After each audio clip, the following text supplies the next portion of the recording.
ئیپسۆد 4 The Voyage ئیپسۆدی چوار گەشتە دەریایەکە. بەشی یەکەم The Voyage Begins گەشتە دەریایەکە دەست پێ دەکا. All night we were very busy getting the ship ready to sail. هەموو ئەو شەوە ئێمە زۆر سەرماقاڵ بوو بە ئامادەکردنی کەشتێکە بۆی کە دەرچێ و دەستکا بە ڕۆشتن بەناو دەریایە. The sun was just coming up لەو کاتەدا خۆر بەرەو سەرەوە دەرکەوت when everyone moved to their places کاتێک کە هەمووان چوونە شوێنەکانی خۆیان ready to leave the docks ئامادە بوون لە بەندەرەکە دەرچن. Sing us a song گۆرانێکمان بۆ بڵێن. Shouted one of the crew to Long John یەکێ لە دەستە ئەندامانی دەستەی دەریاوانەکە هاواری کرد بۆ Long John. The old one کۆنەکەیان cried another sailor دەریاوانەی تریان هاواری کرد وای وت. And Long John Silver who was standing nearby و Long John Silver کە لە نزیکی من ڕاوەستا بوو started to sing the song I knew so well دەستی کرد بە وتنی ئەو گۆرانەی کە من زۆر باش دەمزانی. گۆرانەکە چی بوو؟ 15 men on the dead man's chest 15 پیاو لەسەر سنگی لاشەی پیاوێکی مردوو یان وەکو وتمان وشەی چێز بە مانای سندوقی دەریایی ژێ ئەتوانین بڵێ لەسەر سندوقی دەریایی پیاوێکی مردوو. And then the whole crew sang پاشان هەموو دەستەکە پێکەوان چی Yo ho ho and a bottle of rum یەک بەتڵ مەشروب. Cook, give us a song, Alan cried cheerfully. Aye, mates, Long John said. 15 men on the dead man's chest. The crew joined in. Yo ho ho and a bottle of rum. And at the last word وەلەگەڵ کۆتاوشە the sailors pushed the capstan bars hard دەریاوانەکان بە قایمی دەسکی لەنگەرەکان ڕاکێشا ئەوەی وەک سوکانەکە بە دانراوی دانراوە ئەنجا ئاوا چەند دەریاوانێک لە ڕستگە دیارە بەرزێکۆن و بۆ سەرەوە پێوتە capstan bars. It was an exciting moment ئەوە سات و کاتێکی زۆر خۆش بوو. And the song carried me back to the Alma Bimbo in a second و ئەم گۆرانیە منی گێڕایەوە بە ئادما بیمبۆ لە ماوەی چرکێکدا. And I seemed to hear the old captain singing too و بۆ من وا دەرەکە و ئەڵێی دووبارە گوێم لە کاپتنە بە تەمەنەکەی ئەم گۆرانە دەڵێتەوانەیە. But soon the anchor was up بەڵام زوو بە زوو لەنگەرەکە بەرزکرایەوە and hanging at the bows و بەسەوە بە قوڵفەکەیوانە. The sailors started to fill with wind چارۆکان دەستیان کرد بە کرانەوە بەو ڕەشەبایی کە هەیبوو and before I could lie down for an hour's sleep و پێشەوەی پاڵکۆم و سەعاتێ بخەوم بەڕاستی the Hispaniola had begun her voyage کەشتی ئیسپانۆلیا دەستی کرد بە گەشە دەریایەکەی to the island of Treasure بەرەو دورگەی گەنجینە. I am not going to tell you every detail of that voyage من نامێ هەموو شتێکتان پێ بڵێن دەربارەی ئەم گەشە دەریایە. هەموو وردەکار و تەفاسیلێکتان پێ بڵێن دەربارەی ئەم گەشە دەریایە. بەڵام The ship proved to be a good ship کەشتێکە سەلماندی کەشای کەشتیە و کەشتێکی باشە. The crew were experienced sailors دەستەکە دەریاوانی بە ئەزمون بوون and the captain certainly knew what he was doing و کاپتن بەدڵنیاییە و دەیزانی کەوا چی دەکا. But by the time we arrived at Treasure Island بەڵام لەو کاتێک کە ئێمە خەریب و دەگەیشتن دورگەی گەنجینە 2 or 3 things had happened دوو یان سێ شت ڕوویاندا which I should tell you about کە من بە پێویستی دەزانم پێتان بڵێم. First یەکەم Mr. Arrow was worse than the captain had feared. Mr. Arrow لەوە خراپتر بوو کە کاپتن لێترسا. بۆ he had no control over the crew هیچ کۆنتڕۆڵێکی بەسەر دەستەکە نەبوو and people did what they liked و خەڵکە ئەوان دەکرد کە حەزیان لێبوو. Then after a day or two at sea و پاش ڕۆژێک یان دوو ڕۆژە دەریا he began to act like a man who was drunk دەستی کرد بە خۆنواندن وەکو پیاوێکی سەرخۆش. Again and again he was sent below deck دووبارە و دووبارە دەنێرا بۆ بەشی ژێرەوەی کەشتێکە because he could not work properly چکە بەشێکی ڕێکوپێک کارەکانی نەدەکرد. لەسەر چیە نێرا دیارە ئێوە کارتۆنی عەدنان و لینەتان بینیوە عەدنان و عەبسی کاتێککە لە کەشتێکی نامیقان ئەوە نیە مخالەفەکەن و نامیقیان نێرێتە عقوبانە ئەیخات بەشی ژێرەوەی کەشتێکە. ئەم میستە ئاڕۆژ وەکو ئەوان کارەکانی بەڕێکوپێکی نەکردووە دیارە وەکو سزادانە خراوەتە بەشی ژێرەوەی کەشتێکە. But no one knew where he could be getting the drink. بەڵام کەس نێزانی ئەم کابرایە ئەم کەسە ئەم مەشروبەی لە شوێ دەزەکەو. No one was very surprised or sad. کەس لە ئێمە نەسەری سوڕما نەبێتاقەت بوو بەچی therefore one dark stormy night تاکو ئەو بوو لە شەوێکی تاریکی گێژەڵوکاییدا he disappeared کتوپڕ دیار نەما and was not seen again و دووبارە نەمان بینیوەتە لە ناوەڕاستی دەریا. He must have fallen over the side of the ship بەدڵنیاییەوە لەلایەکی کەشتێکە کەوتوتە ناو ئاوەکەوانەیە. کێوتی سێ the captain وتی یانی دیارە مەبەستیەوە بە سەرخۆشی لاوانەی کەوتوتە ناو ئاوەکەوە. During the voyage I got to know Long John Silver and see him at work. لە ماوەی ئەم گەشت دەریاییەدا من دەستم کرد بە ناسین لۆنگ جۆن سیلڤا و ئەوم بینی لە کاردا. Although he only had one leg, هەرچەندە ئەو تەنها یەک قاچی هەبوو, he moved about on board with amazing ease. بەڵام بە ئاسانیەکی سەسوهێنەر بەسەر ڕووی کەشتەکە دەڕۆی. The crew did what he told them. دەستەکە ئەوان دەکرد کە ئەو پێی دەوتن. Them too. And seemed to like him. وەوا دەرکە ئەویان خۆش بێت. He was friendly to everyone. ئەو لەگەڵ هەمووانە کراوە دوار بوو. And was always glad to see me in the galley. و ئەو هەمیشە زۆر دڵی خۆش دەبوو چای دەکەو بە من لە مەتبەخەکە. گالەی واتە مەتبەخ. Which he kept very clean کە زۆر خاوێن ڕایگرتە بوو. Hawkins and have a chat with John. Hawkins وەرە و چات کە لەگەڵ جۆنە. He used to say زۆر جار ئەمەی دەوت. عادەتی وا بوو وایەوت. Here is Captain Flint. Captain Flint لێرە. Named after the famous pirate. ناوە لە دوای چەتەی بەناوبانگ. And he pointed to the parrot he kept in a cage. و ئاماژەی کرد بۆ تووتیە کە پاراستە بووی لەناو قەفەزێکدا in the corner of the galley لە سووچی مەتبەخەکە. کەواتە لێرە دەرەکەوێت ئایا تووتیەکەی لۆنگ جۆن سیلڤە ناوی چی بوو؟ ناوی کاپتن فلنت بوو. بۆچی ناوی ناو کاپتن فلنت؟ بەحسابی خۆی وازانەیە جیم هۆکینز کاپتن فلنت ناناسیە. ئەڵێ ناوە لە دوای چەتەی بەناوبانگ چەتێکی بەناوبانگ هەبوو ناوی کاپتن فلنت بوو.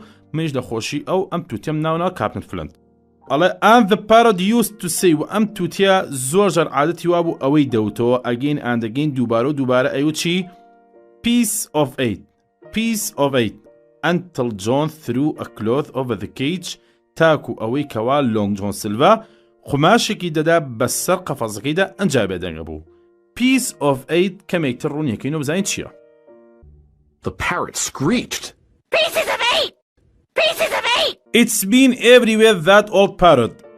ئەمە لە هەموو شوێنێکە ئەم تووتیە پیرە. It says piece of eight. ئەو دەڵێ piece of eight. بۆ because it was there when the ships were pulled up from the seabed. چونکە ئەو لەوێ بوو کاتێ کەشتیەکان دەرکران لە بنی دەریا with 350,000 of those coins on board کە 350,000 لەو جۆرە پارەیە لەسەر ڕووی کەشتیەکە بوو. explained the cook. ئەمە چێژلێنەرەکە کەمە بەسی لۆنگ جۆن سیلڤەیە ئەمەی ڕوون کردەوانە. کەواتە دیارە piece of eight واتە جۆرە پارەیەکە لەو سەدەما. ئەم تووتیە عادەتی وا بۆ زوو ئەوەی تۆ چووکە کاتێک کە کۆمەڵێک کەشتی لە بنی دەریا دەرکراون لەسەر ڕووی کەشتیەکە ئەلەم جۆرە پارەی لەسەر بووە دیارە دەریاوانەکان هەمووی وتوانە piece of eight. ئەم تووتیە شوێر بوو وتوتی piece of eight. ئیپسۆد 4 part 2 ئیپسۆدی 4 بەشی دووەمی What I heard in the apple barrel. من چیم گوێ لێ بوو لەناو بەرمیلی سێوەکە. Before we arrived at Treasure Island, پێشەوەی ئێمە بگەینە دوورگەی گەنجینە, something happened. شتێ ڕوویدا that dramatically changed what I thought of Long John Silver کە بە شێوەیەکی شانۆیانە گۆڕانکاری هێنا بەسەر ڕاو بیری و بۆچوونی من دەربارەی لۆنگ جۆن سیلڤا. چۆن؟ On the deck of the ship was a barrel of apples. لەسەر ڕووی کەشتێکە بەرمیلێک سێوی لێبوو.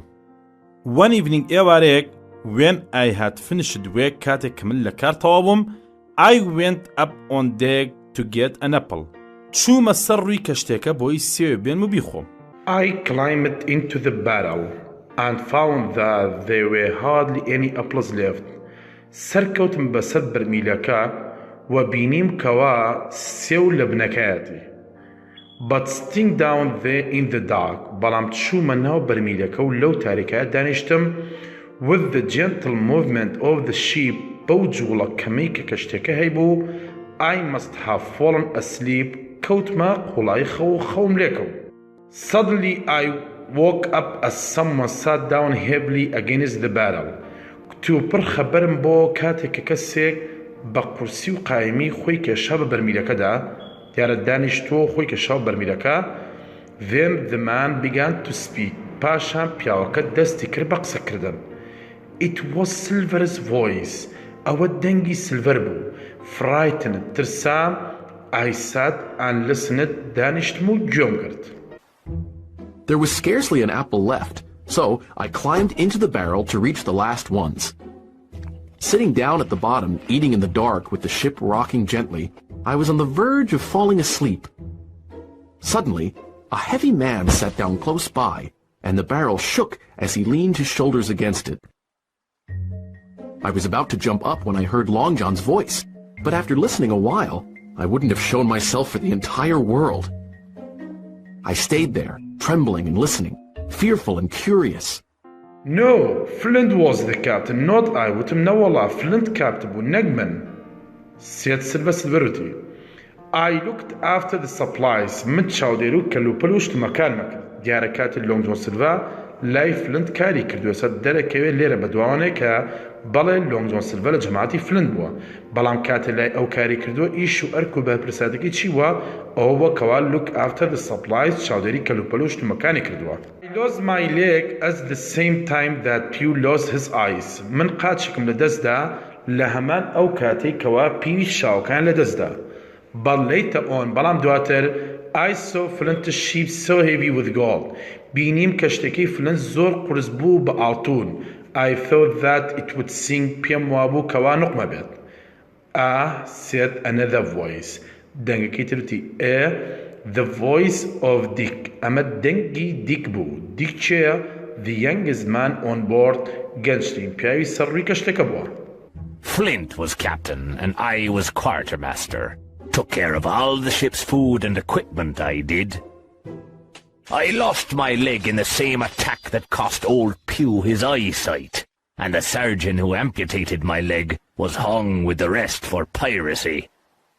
Flint's old ship was the Walrus, and the last time I saw it, the ship was covered with blood and looked like it would sink with all the gold. Ah! A young man's voice cried, full of admiration. Flint was a legend. Well, I got 2,000 from Flint. بەڵێ من 2,000 دەستکەوت لە فلنتەوە. That's not bad for a simple sailor. ئەمەش خراپ دەبوو بۆ دەریاوانێک سادە. ئزت خراپ بوو. I put it all safe in the bank. من هەموو ئەوانم هەمووی لە بانقە خەزن کرد. It's all about saving. ئەوان هەمووی بۆ خەزنکردن بوو. But where are Flint's men now? بەڵام ئێستا ئایا پیاوەکانی فلنت لەکوێن؟ Most of them are on board this ship. زۆربیان ئەوەتە لەسەر ڕووی ئەم کەشتیان. And they are glad to earn a bit of money, says Silver. و ئەوانش دڵیان خۆش دەوێت بڕە پارەی کەمیان دەستکەوێت. سیلڤەر وتی. You see, تۆ زانی I save my money. من پارەکانم خەزن دەکرد. Whereas those other gentlemen of fortune spent it on rum and a good time. لە کاتێکە ئەو پیاوە بەڕێز و خانە دانانەی کەوا بەدوای سەرۆت و سامانە دەگەڕان بەڕێگی سەختیشتا بێ پارەکانیان سرف دەکرد لە مەشروب و کاتی خۆشی خۆیان. کەمێک ڕوونیەکەینەوە جێنتڵمێن ئۆف فۆرچن کە بەواتای پیاوی خانەدان کە بەدوای سەرۆت و سامانە بگەڕ ئەگەر بەڕێک سەختیشا بێ ئایان بەسی لە چییە؟ ئەو تۆزێت ڕوونیەکەینەوە ئینشەڵا پەلەمەکەن. Then they have to go to sea again. پاشان دەبوو بگەڕێنەوە دەریا. When they have nothing left but their shirts. کاتێک هیچیان نەئەمە تەنها کراسەکان و قەمیسەکانیان نەبێ. But I am 50 now. بەڵام ئێستاوە من تەمەنم 50 ساڵە. And when I finish this voyage و کاتێک ئەم گەشە دەریا تەواو بوو I'll be able to live somewhere for the rest of my life. ئەوە دەتوانین بژیم لە شوێنێکی تر لە پاژماوی ژیانم. But you can't go back to Bristol after this, said the other voice. دەیەکەی تروتی و بەڵام خۆ تۆ دوای ئەمە ناتوانێ بگەڕێتەوە بۆ بریستڵ. Right, بەڵێ دەزانم. And my wife is getting all my money now. ئێستا ژنەکەم هەموو پارەکانی بردووە. She's selling the spyglass. ئەو spyglasسی فرۆشتووە. And she'll meet me somewhere away from Bristol. بۆ چای دەکێ بە من لە شوێنێکی تر لە دوور لە بریسڵ. When I am finished کاتێک کە من تەواو بووم. Explained Long John. ئەمە Long John ڕوونی کردەوە. I like my job much better now. ئێستا من زیاتر حەزم لە کارەکەمە. Now I have talked with you کە ئێستا تۆ قسە دەکەم. said the young man ئەمە پیاو گەنجەکە وتی. You are a brave boy. تۆ کوڕێکی ئازای and clever too و هەروە زیرەکیشی. and سرە سلڤە وەڵامیایەوە and I have never seen a better gentleman of fortune. و من باشتر نەبینیوە لە پیاوی خانەدان و بەڕێز کە بە دوای سەرۆ و سامانە بگەڕێ ئەگەر بەڕێکی سەختی شابێ. By this time لەم کاتەدا I had begun to understand دەستم کرد بە تێگەیشتن لەوەی کەوا that when Silver said gentleman of fortune کاتێک کە سلڤە دەڵێ پیاوی خانەدان و بەڕێز کە بە دوای سەرۆ و سامانە بگەڕێ بەڕێکی سەختی شابێ he meant pirates مەبەستی لە چەتەکانە کەواتە ئەگەر بۆت بێتەوە gentleman of fortune یعنی چی؟ ئەڵێ یعنی pirates واتە چەتەکان. And I knew that he had just corrupted one of the honest men on the ship. ومن لەو کاتەدا گەیشتمە زانیم کەوا ئەو یەکێک لە پیاوە دڵسۆز و ڕازوەکانی سەر ڕووی کەشتەکەشی کەڕەپت کردووە خراپ و گەندەڵی کردووە. A few minutes later پاش چەند داخولەکەی کەم Silver called another man over to the barrel. Silver بانگی پیاوێک تری کرد بەلای بەرمیلەکە. Dick's with us. وتی دیکش لەگەڵ خۆمانە. سێ سلڤەتی. Oh, I knew what he would be. بەڵێ دەزانم وایە. Replied the voice of the coxswain. ئەمە دەنگی کۆکسوین واتە کەشتی لێخوڕەکەیە ئیزرائیل هاندس کەنای ئیزرائیل هاندس بوو. But when are we going to do something؟ بەڵام ئێمە کەی دەبێ شتێ بکەین. I want their food and drink. من خواردن و خواردنەوەکەیم دەوێ. He said وتی. Now started Long John Silver. لەو کاتدا Long John Silver وتی ئێستا باش شتێک پێ بڵێم. Captain Smollett is an excellent sailor. Captain Smollett دەریاوانێکی نایابە. And the doctor and the squire have the map somewhere secret. و دکتۆر و ئاغاش خەریتەکان لە شوێنێکی نهێنی پاراستووە. Which means I don't know where it is. کە منیش نازانم لەکوێیە. دوو ئای دەزانم نەخێ نازانم. So I say that بۆیە من دەڵم کەوا we wait until they have found the treasure. ئێمە چاوەڕێکین تاکو ئەو کاتی گەنجینەکە دەدۆزنەوە and they have helped us و یارمەتیمان دەدەن to get it on board بۆ هێنانی بۆ سەر ڕووی کەشتێکە. But we are all sailors on board this ship. بەڵام ئێمە خۆمان هەمومان دەریاوانی لەسەر ڕووی ئەم کەشتیە. cried ئیزرائیل هاواری کرد. We don't need Smollett and the others. ئەسڵەن پێویستمان بە سمۆڵەت و ئەوان تر هەر نییە. We can sail the ship. سێ سلڤە ئەنگرلی سلڤە وتی بە تووڕەیانە. وتی ئێمە دەتوانین کەشتێکە لێ بخڕین. But who would know which direction to go؟ بەڵام کێمان دەزانین بە چ ئاراسەیەک کابڕین. Listen گوێ بگرە. I know the type of the man you are. من لەو جۆرە پیاوەتی ئێوە تێگەم. You are never happy until you are drunk. تۆ هەرگیز دڵت خۆش نابێت تا سەرخۆش نەبی and then you make mistakes پاشان هەڵە دەکەی. But I know how to do this. بەڵام من خۆم دەزانم چۆن ئەوە بکەم. And believe me و بڕوان پێ بکە. If we do it too quickly ئەگەر ئێمە بە خێرەی ئەوە بکەین then we will hang ئەوە هەڵدەواسترین. Alright باش. But when we do get them بەڵام کەی بیانگرین what will we do to them چیان لێ بکەین asked Dick. ئەمە دیک پرسیاری کرد کەوتمان دیک گەنجترین پیاوی سەر ڕووی کەشتێکەیە. بەس گەنجترین مناڵ یعنی کوڕ کە چێ ئەوە وتمان جیم وۆکنسە. We can leave them on the island. ئێمە دەتوانین لەسەر دورگەکە بەجێیان بێڵین. Or we can kill them یان نەتوانین بیان کوژین. That's what Flint or Billy Bones would have done. Flint و Billy Bones هەرەماشیان دەکرد. سێ سلڤەتی I say we ought to kill them. بەڵام من خۆم دەڵم ئەڵەم با بیان کوژین. We will wait چاوەڕە دەکەین and then we will do it پاشان ئەوە دەکەین. سێ سلڤەتی Now let's have some rum. ئێستا با هەندێک مەشروب بخۆینەوە. Dick سێ سلڤەتی Dick I will let you get it. من دێڵم تۆ بچی ئەوە بکەی. Here is the key. ئەمە کلیلەکەیە.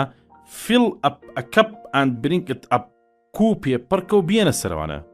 I realized that this must have been how Mr. Arrow had got the drink that killed him.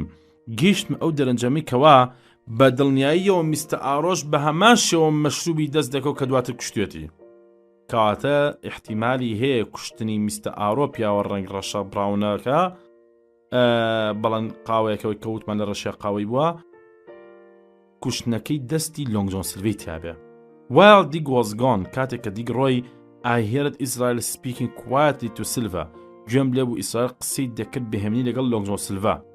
I heard him say گوێم لێ بوو دەیوت چی Not another man of them will join us نابێ هیچ پیاوێکی لەوان پەیوەندیمان پێوەکەن. So I thought there must still be honest men on board. بۆیە پێم وابوو کە هێشتا پیاوی دڵسۆز و ڕازگۆ لەسەر ڕووی کەشتەکە لەگەڵمانایە. Dick, Long John said. here's the key to the keg. Go fill me a pint. Terrified as I was, I finally knew how Mr. Arrow got the drink that destroyed him. Then Israel spoke into Long John's ear. I didn't catch it all, but this phrase was audible. Not another man will join. So I knew there were still faithful men on board. Moments later چەند خولەکێ دواتر The moon started to shine down on me in the barrel.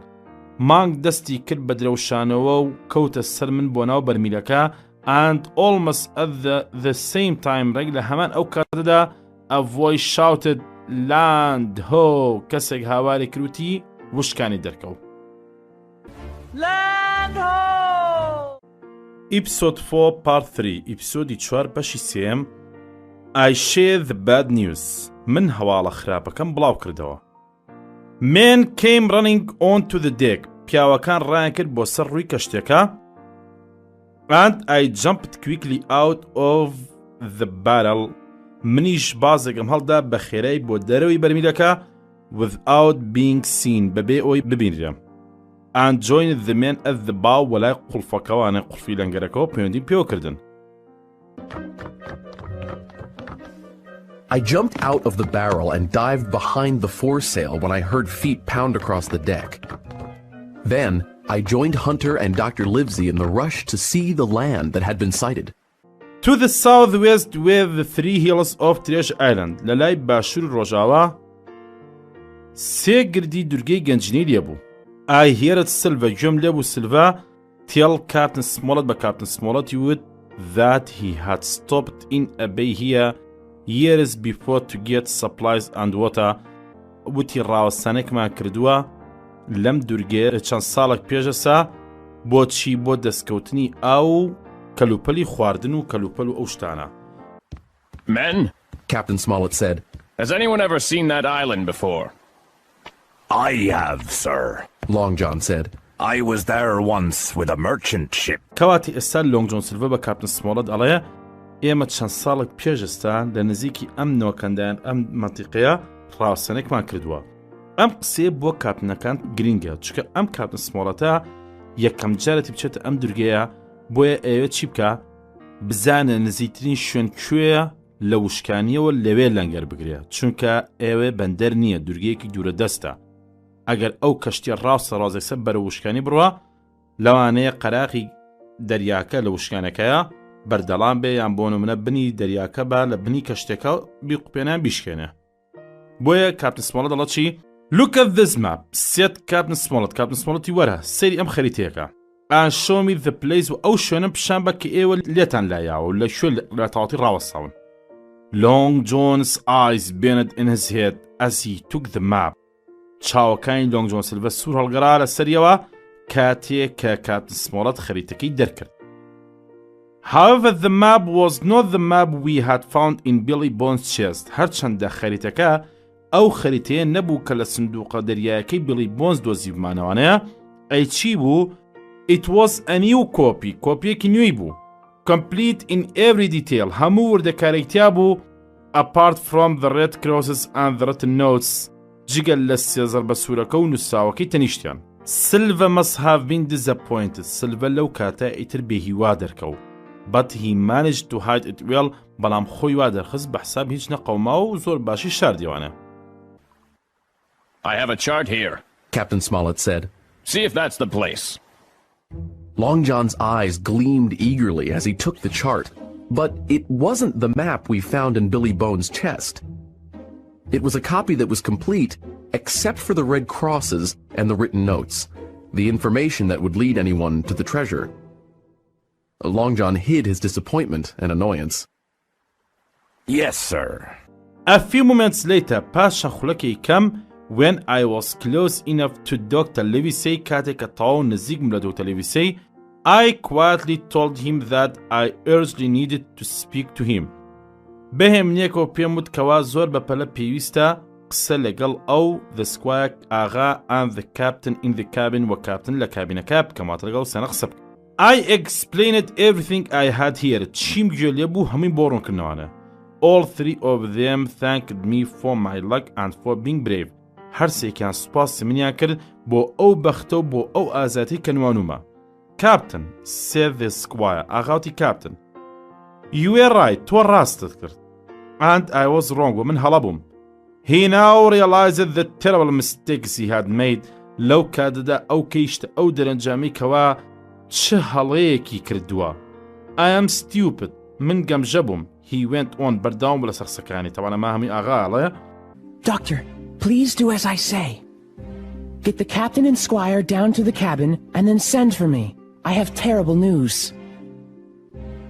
The doctor's face turned serious, but he recovered quickly. Thank you, Jim, he said quite loudly. Then, acting as if he'd asked me a question, he added, That was all I wanted to know. The doctor then repeated.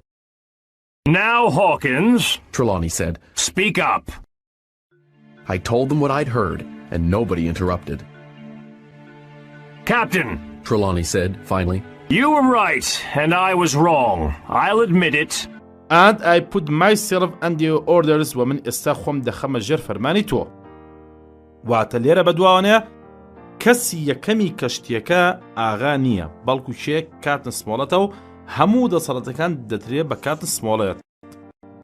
کەواتە ئێستا سمۆڵەت کەسی یەکەمی کەشتێکەیە. First began the captain. کاتن دەستی کرد بە قسەکردنی یەکەم شت ئەوەی. We must go on. ئێمە پێویستە بەردەوام بین. Because we can't turn back. چکە ناتوانین بگەڕێنەوە. If I told them to turn back, ئەگەر بڵێم ئادەی کوڕینە با بگەڕێنەوە چیر و ئەداد they would attack us immediately. ئەوە دەست بەجێ هێرشەکەنە سەرمان. Secondly, دووەم. We have time at least before we find the treasure. ئێمە کاتمان لەبەر دەستایە بەرانی کەمە و پێشەوەی گەنجینەکە بدۆزینەوە. Thirdly, سێم. There are honest men. پیاوی دڵسۆز و ڕازگۆمان هەیە. Now say, ئێستا گەورم. There will be a fight sooner or later. ئێمە تووشی شەڕە بین زوو بێ یادرەنگ.